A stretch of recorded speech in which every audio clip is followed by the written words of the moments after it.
চরণে রেখো আমায় ছাড়ে কবু নামে ছাড়ে না। বলে তোমার সেবায় আর কি বা জানি, আমায় ছাড়ে তবু কৃষ্ণ নামে ছাড়ে না। আমি মতিহীনী আর গুণহীনী, আমায় ছাড়ে কৃষ্ণ নামে ছাড়ে না। বলি তোমার সেবার কিছু জানি না গো, আমায় ছাড়ে তবু নামে ছাড়ে না। বলি নয়ন জলে বুকে ভাসায়ে, আমায় ছাড়ে কৃষ্ণ নামে ছাড়ে না। বলি মন প্রাণ ঐক্য করে, আমায় ছাড়ে তবু নামে ছাড়ে না। বলি নয়ন জলে বুকে ভাসায়ে, আমায় ছাড়ে কৃষ্ণ নামে ছাড়ে না। বলি কৃষ্ণ কৃষ্ণ কৃষ্ণ বলে, আমায় ছাড়ে তবু নামে ছাড়ে না। বলি কৃষ্ণ কৃষ্ণ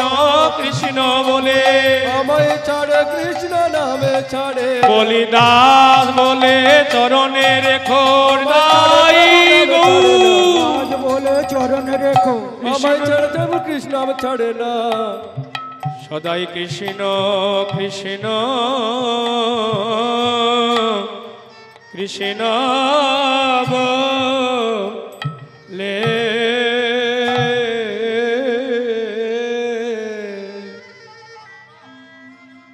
ভক্তমণ্ডলী ভক্তিমতী মায়েরা ভজন দেখেছেন মা?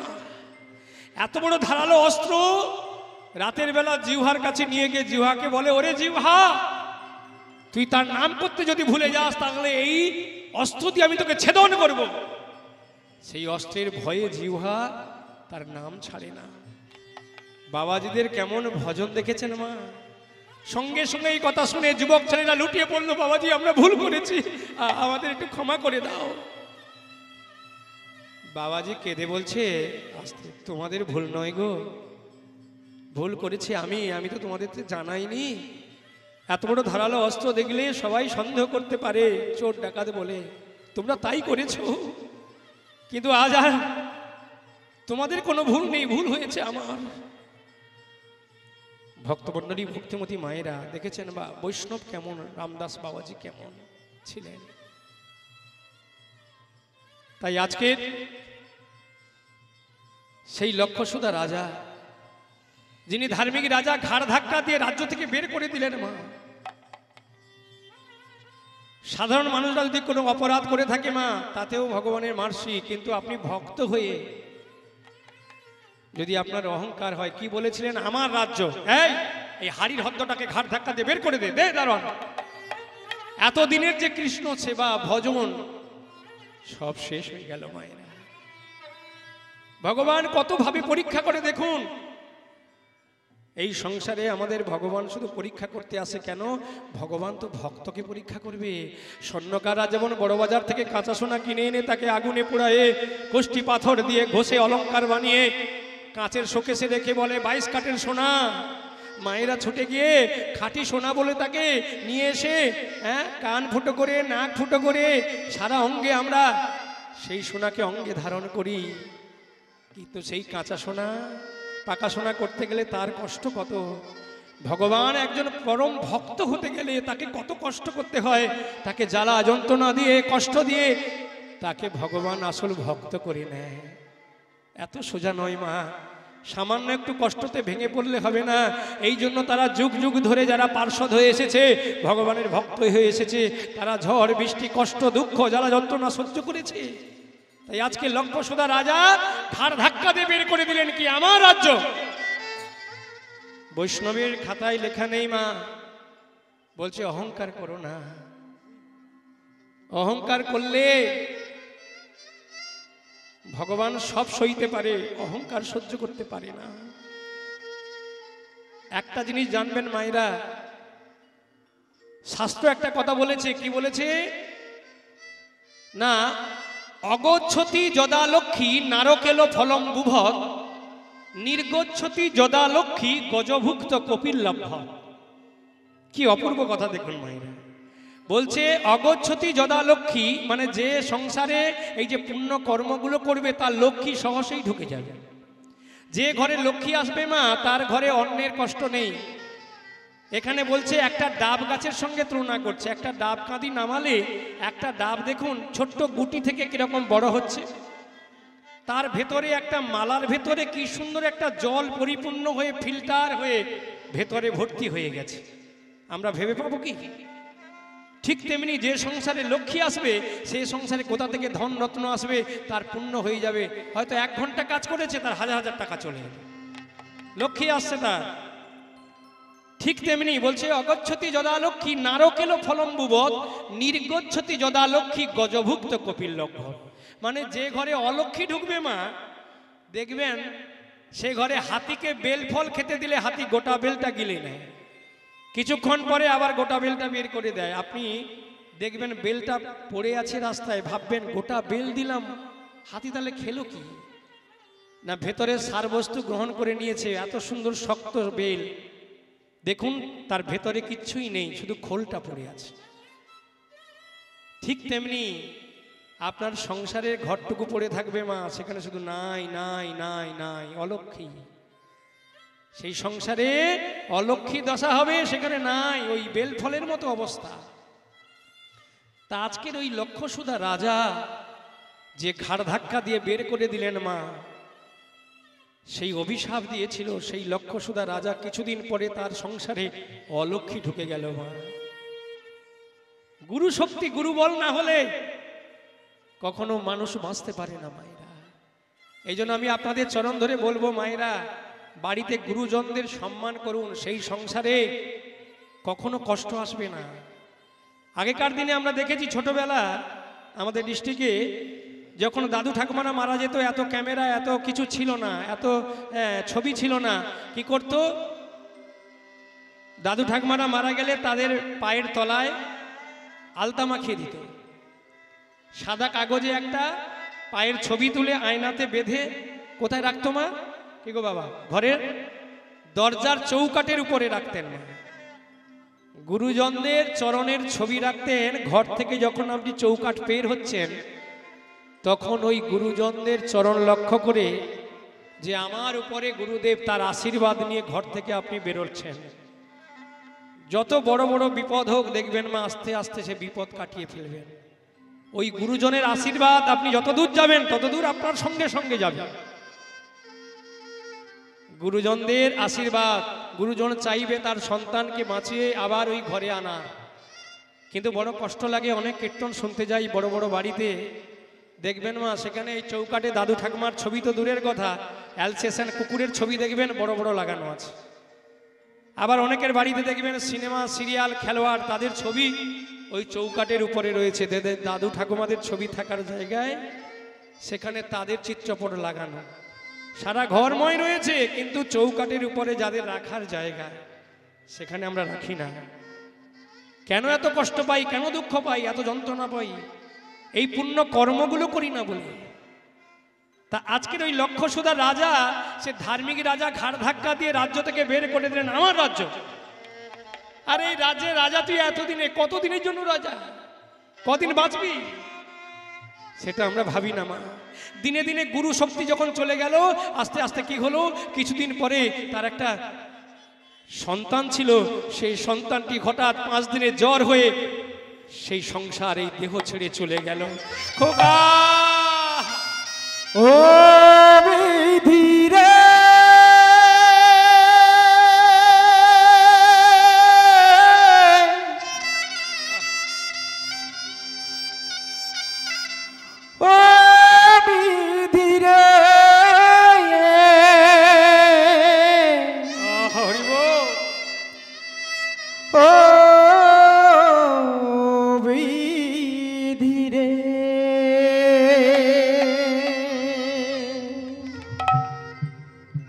ভক্তমণ্ডলী, ভক্তিমতী মায়েরা,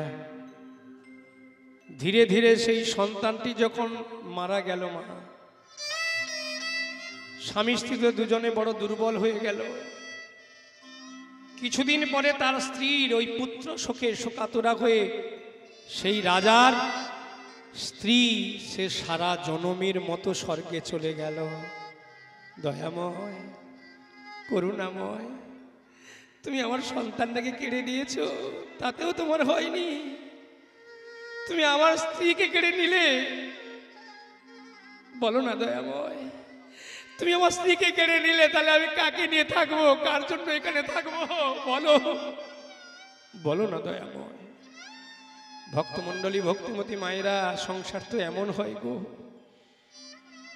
স্ত্রী চলে গেল সারা জনমের মতো, সন্তান চলে গেল, বড় অসহায় হয়ে গেল, একা।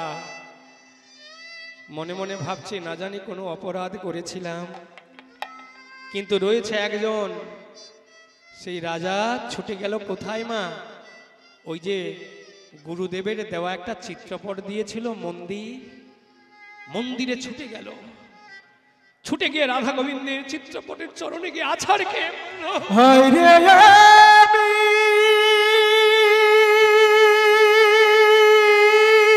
দয়াময়, আমি এখন কি যে করি,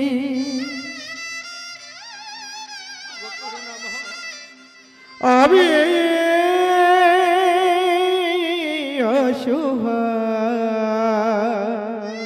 ভক্তমণ্ডলী, ভক্তিমতী মায়েরা, আমি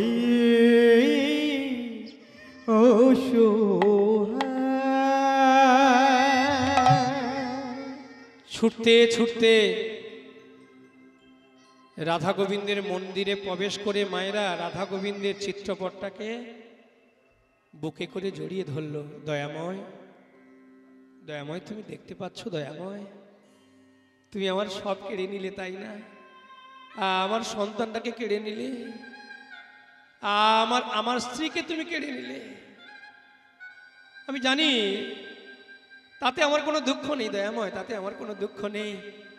আমি জানি এই জগতে সবাই আসে, যার যতদিনের অভিনয়ের মঞ্চে অভিনয় করার যতদিন তার মেয়াদ থাকে, সেই অভিনয় শেষ হলে সে যেমন চলে যায়। আমরা প্রত্যেকেই সংসারে এসেছি মা, এই সংসারে কিছুদিনের জন্য বাবা, কেউ মা, কেউ পুত্র, কেউ সন্তান।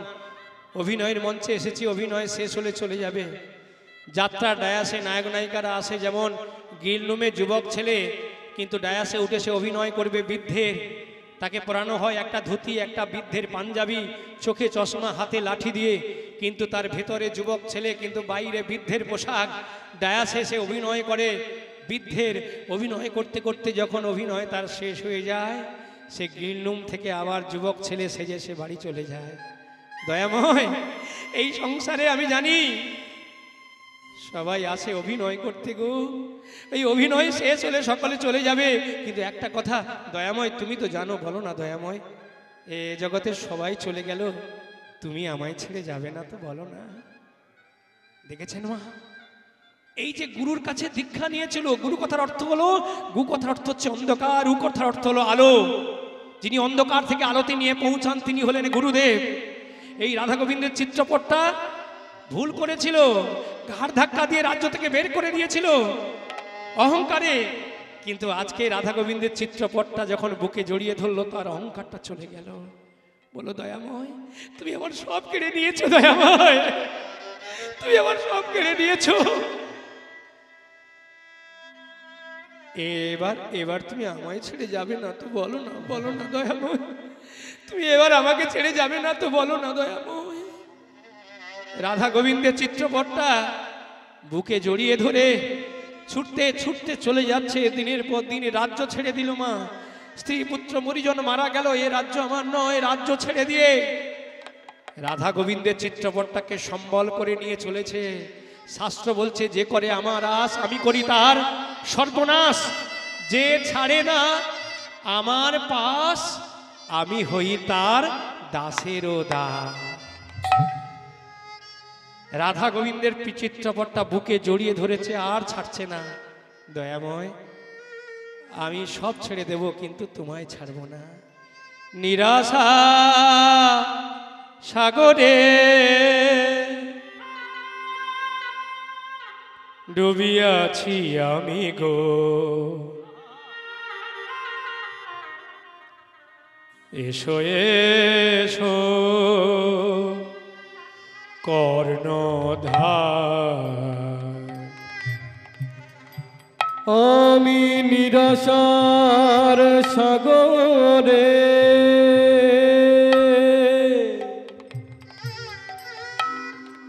ডুবে আছি আমি গো,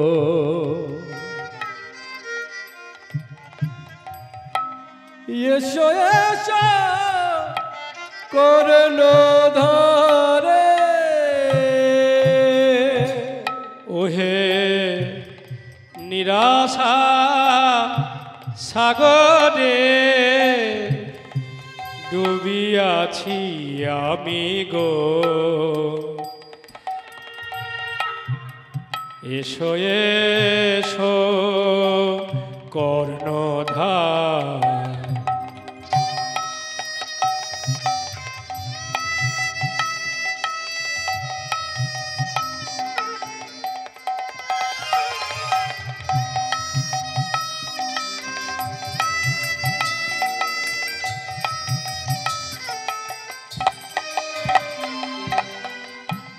কান্ডারি হইয়া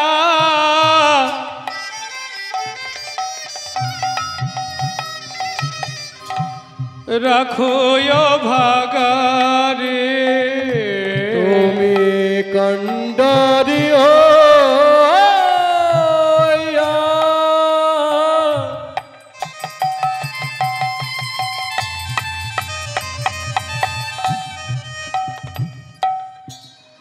রাখো আধারে, কান্ডারি হইয়া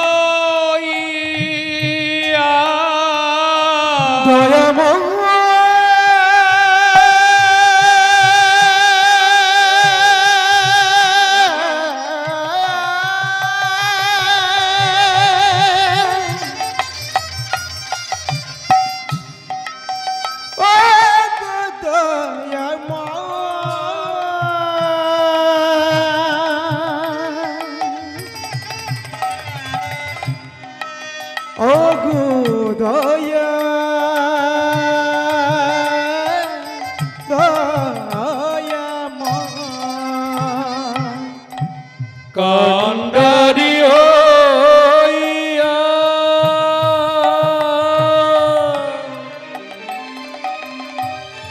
রাখো ভাগা, এ বিপদে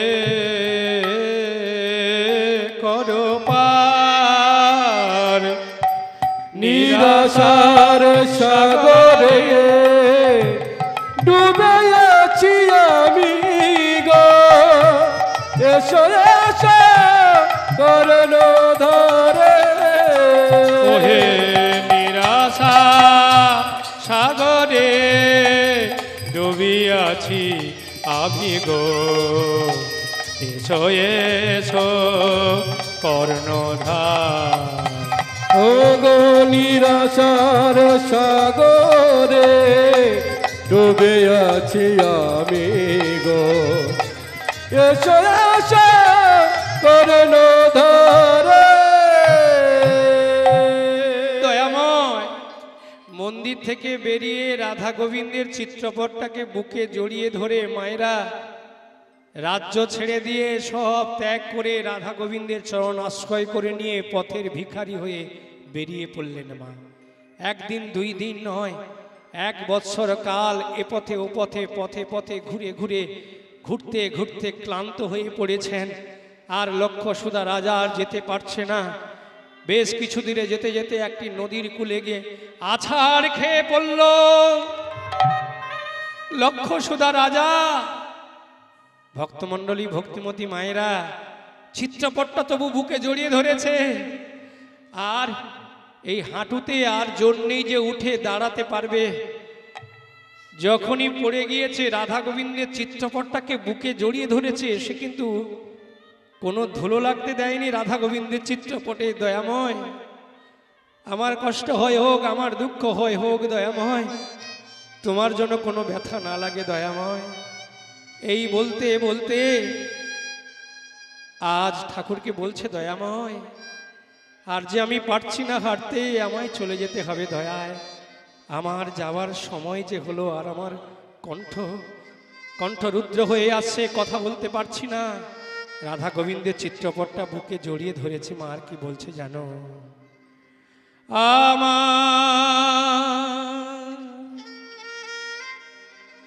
আমার যাবার সময় হলো, দাও বিদায়।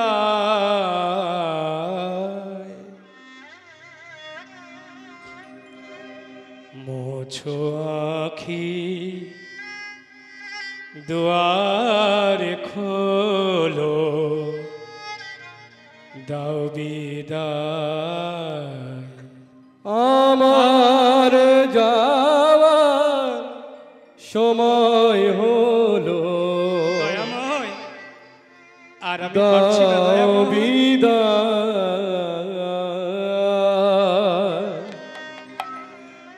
মুছো আঁখি দুয়ার খোলো, দাও বিদায়। ফোটে যে ফুল আধার রাতে, ঝড়ে ধুলায় ভোর বেলাতে। ফোটে যে ফুল আধার রাতে, ঝড় ধুলায় ভোর বেলাতে। ফোটে যে ফুল, ভক্তমণ্ডলী ভক্তিমতী মায়েরা রাধা গোবিন্দের চিত্রপট বুকে নিয়ে বলছে, দয়াময় যে ফুল রাতের অন্ধকারে ফোটে, সবাই দেখতে পায় না, সে এমন ফুল আছে ভোর হওয়ার আগেই দেখবে ঝরে পড়ে। এই জগতে দয়াময় তোমার চরণে এলাম, কিন্তু তোমার চরণ পেলাম না। ফোটে যে ফুল আধার রাতে, ঝড়ে ধুলায় ভোরে বেলাতে। ফোটে যে ফুল আধার রাতে, ঝড় ধুলায় ভোর বেলাতে। তারা আমায় ডাকে সাথে, তারাই আমায় ডাকে সাকে। আয় রে আয়, সজল করুণার নয়ন খোলে, দাও বিদায়। আমার যাওয়ার সময় হলো, দাও বিদায়। মোছো আঁখি দুয়ার খোলো, দাও বিদায়। অন্ধকারে এসেছিলাম, থাকতে আধার যাই চলে। অনেক ভালো বেসেছিলাম, চিরকালে নাই হলাম। আমার হলো চেনা, হলো দেখা, নয়ন জলে রইল লেখা।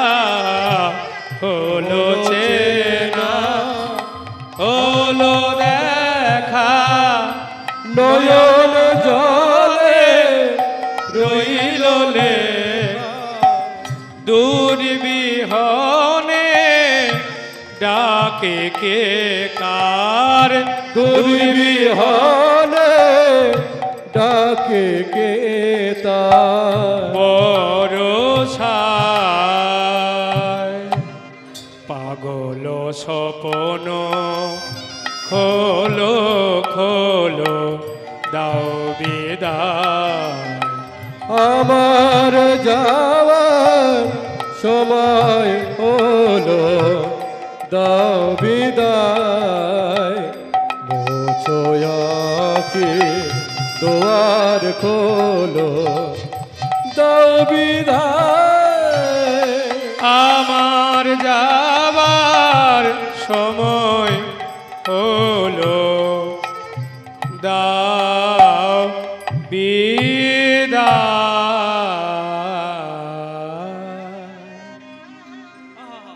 ভক্তমণ্ডলী, ভক্তমতী মায়েরা,